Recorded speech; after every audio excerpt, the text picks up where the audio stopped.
د بېګناه مجرم لنډې کیسې ډېرو قدرمنو اوریدونکو سلامونه، نیکې هیلې او احترامات مې ومنئ.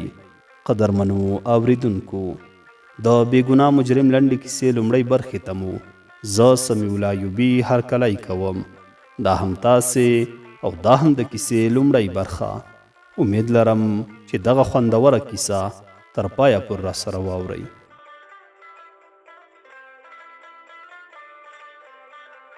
له ځانه سره یې وویل، دنګه حسینه پیغله، داسې پیغله چې په اننګو کې د ښکلا سمندر څپې وهلې، شوخۍ او مستۍ په حرکاتو کې له ورایه برېښېدله.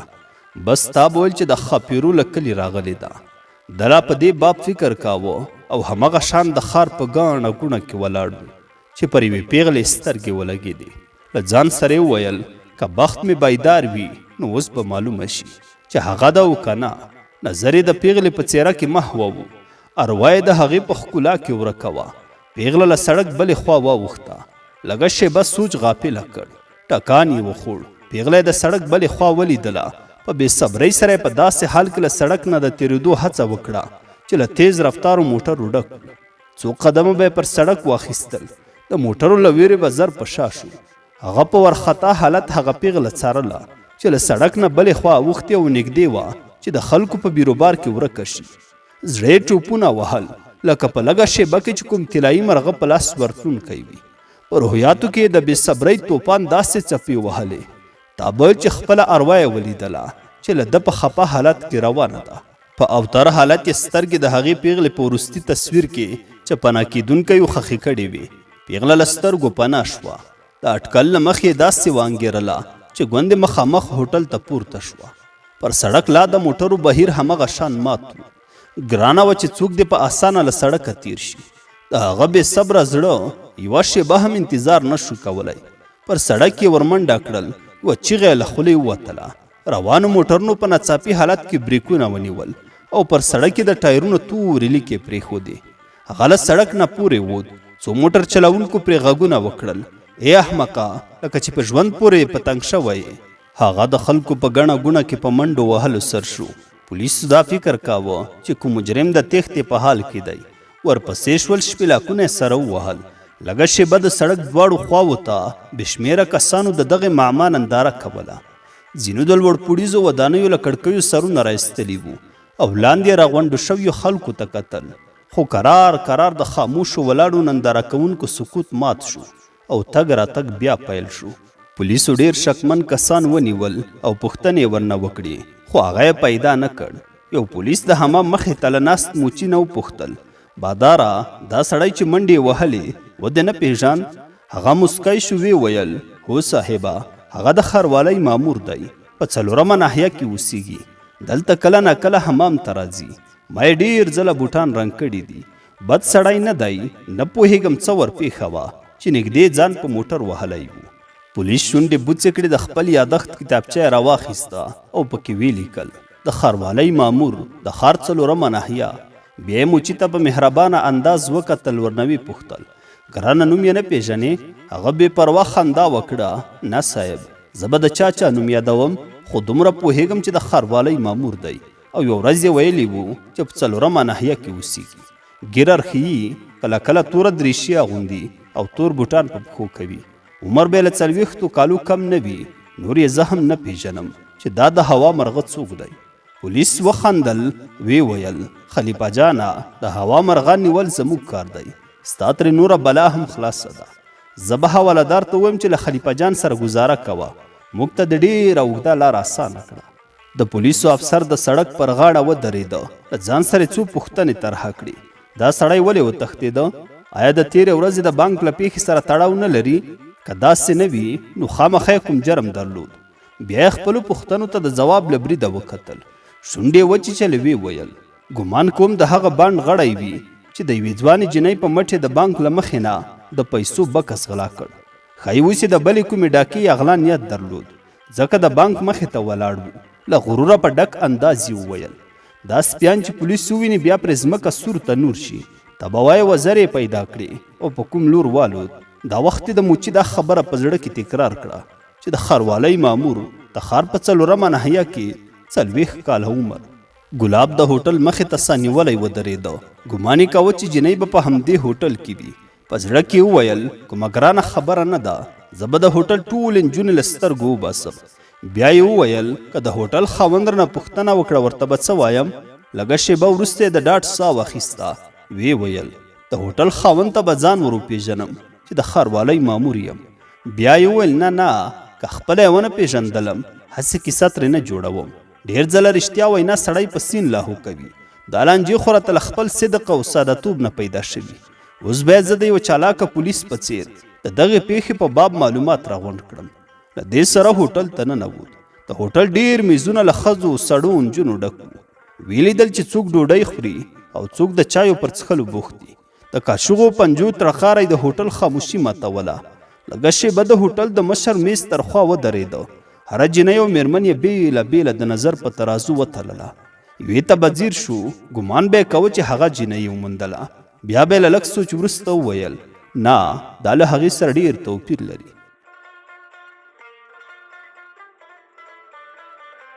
بیا به یې بلې ته وکتل. تا به ویل چې کوم ښکلا پېژندونکی دی او د ښکلا پېژندنې لپاره بلل شوی چې کومه جنۍ به یې د سترګو د غشو تر برید لاندې راوستله. له لرې به یې ځان داسې احساساوه. تا به ویل چې د هغې له اروا سره خبرې کوي او په څېره کې هغه څه لټوي چې هغه یې غواړي. په یوه ګوښه ځای کې یوه پیغله ولیدله چې په یوازې ځان یو میز ته ناسته وه او چای څښي.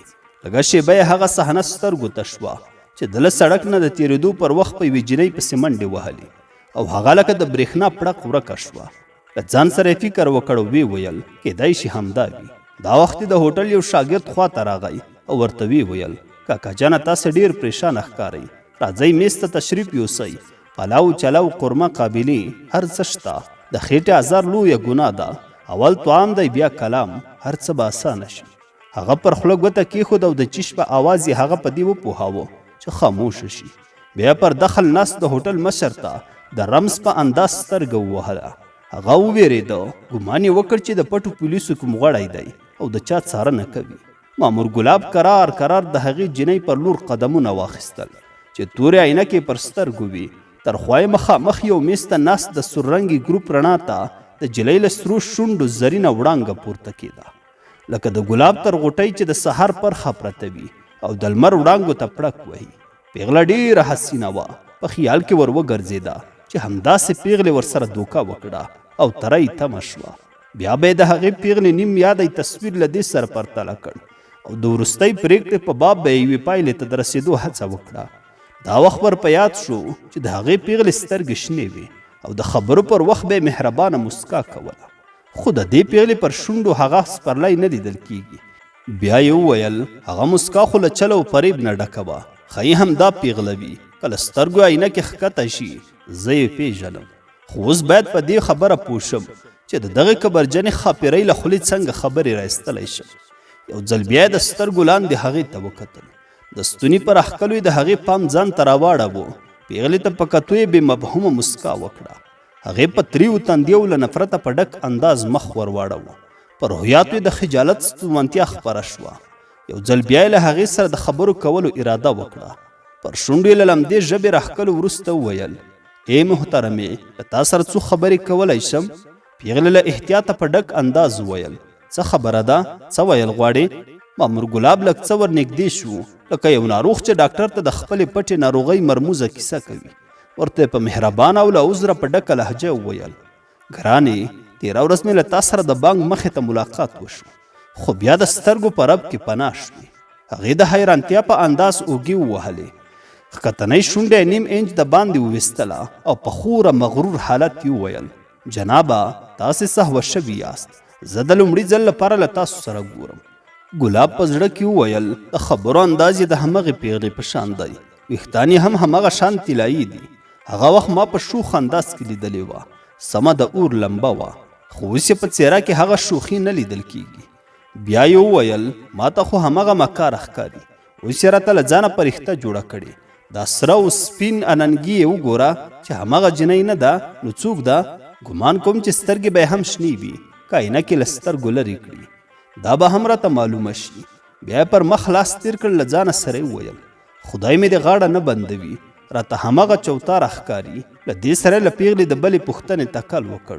ویې ویل ګوره پیغلې د خدای مسکین یم، د ښاروالۍ مامور یم، د بچو ازار مې مه اخله. هغه زما د ټول ژوند پانګه وه، که دې راسره ټوکه کړې هم وي راته ووایه او که. پیغله له قهره سره واوښته، په سخته لهجه یې وویل د احمق زویه څه په اپلاتو سر یې ورک شه. ته پوهېږې چې زه څوک یم؟ زما نوم شبنم دی. زه د ښار د پولیسو د مشر شیخ رشید لور یم او د پانوس سینګارتون مشره یم. بیا دې له خولې اوتې بوتې وانه ورم. له دې سره یې له خپلو سترګو عینکې لرې کړې. ګلاب ته یې بد وکتل او روانه شوله. په هوټل کې ناستو خلکو د حیرانتیا په انداز دوی ته کتل. ګلاب ولیدل چې د جنۍ سترګې شنې نه وې. له ځان سره یې ویل زه په رښتیا احمق یم. لومړی مې باید د دې جنۍ سترګې لیدلې وی چې شنې دي او که بله بیا به مې ورسره سپینوله. بیا یې وویل پخوانی وخت نه دی، کیدای شي سترګو ته یې څه رنګ ورکړی وي. اوس خو د ساینس او ټکنالوژۍ زمانه ده، دا وړه خبره ده. دا یې وویل او له هوټل نه د باندې ووت. په ښار کې د سوچونو پیټی تر اوږو و. د سودایي په شان یې څه له ځان سره زمزمه کول. بیا به د پیغلې ستوغې سپورې ور په یاد شوې. احمقه ته ما نه پېژنې، زه د پولیسو د مشر شیخ رشید لور یم. شونډې وچیچلې ویې ویل اوس لکه چې په بله واوښتم. خدای زده چې په څه بد قسمته ورځ پیدا شوی یم. کاشکې به مې ورته نه ویل چې د ښاروالۍ مامور یم. که هغه خپل پلار ته ووایي نو بیا یې زړه د زمري کړ. ځان سره یې وویل ځه اوس وشول، دومره بې زړهتوب هم په کار نه دی. د کوم حوالهدار لور به وي. اوس هر څوک وایي چې زه د پلاني خان لور یم، چې یې به د ټپوس لورې. دا وخت یې لکه د لیوني په شان په بېواکه انداز په کټ کټ وخندل. بیا پر خپله خبره پښیمانه شو. په زړه کې وویل د هر کار لپاره تدبیر پکار وي. که پلار یې په رښتیا د پولیسو مشر وي، په لویه بېشرمۍ به ورسره واوړم. دا وخت یې پر شونډو زمزمه کړه شیخ رشید او هغه هم د پولیسو مشر. په زړه کې وویل راشه له یو چا به پوښتنه وکړم چې دا شیخ رشید څوک دی. له یوه دوکاندار نه یې وپوښتل وروره بخښنه غواړم، د شیخ رشید په نوم د پولیسو کوم لوی افسر پیژنې؟ هغه لږه شیبه سوچ وکړ. ویې ویل وخه غلیا غلط شوی به وي. دا کله ممکنه ده چې یو سړی هم شیخ وي او هم د پولیسو افسر؟ دوکاندار لاړو څو تنو ځوانانو د مامور ګلاب په سادګۍ وخندل. دوکاندار وویل چا درته بدل نوم درکړی؟ ما د لومړي ځل لپاره ستا له خولې واورېدل چې د پولیسو مشر د شیخ وي. په پولیسو کې د شیخانو کله ګزاره کیږي؟ ساده کېږه ما. ګلاب له ځان سره وبونګېده. ودې لیدل چې د هندو لور درته دروغ وویل؟ شیخ رشید او هغه هم د پولیسو مشر. د نه منلو خبره ده. بس یو خو زما په مغزو کې هم سم بوس دي. که دا کوپړی چېرته خرڅېدلی یا بدلېدلی، وخته به مې ترې ځان بېغمه کړی وی. کاشکې مې ورته ویلي وی چې د هر چا لور یې به زر شه، هغه پیسې دې څه کړې چې د بانک مخې ته دې راته مکاره مسکا وکړه.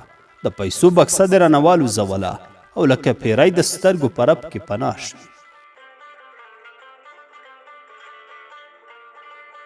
د بېګناه مجرم لنډې کیسې ډېرو قدرمنو اوریدونکو، دا وه د کیسې لومړۍ برخه. امید لرم چې د خوښې وړ به مو ګرځېدلې وي. تر بلې یعنې راتلونکې وروستۍ برخې پورې مو په لوی څښتن تعالی سپارم. ښاد و آباد اوسئ.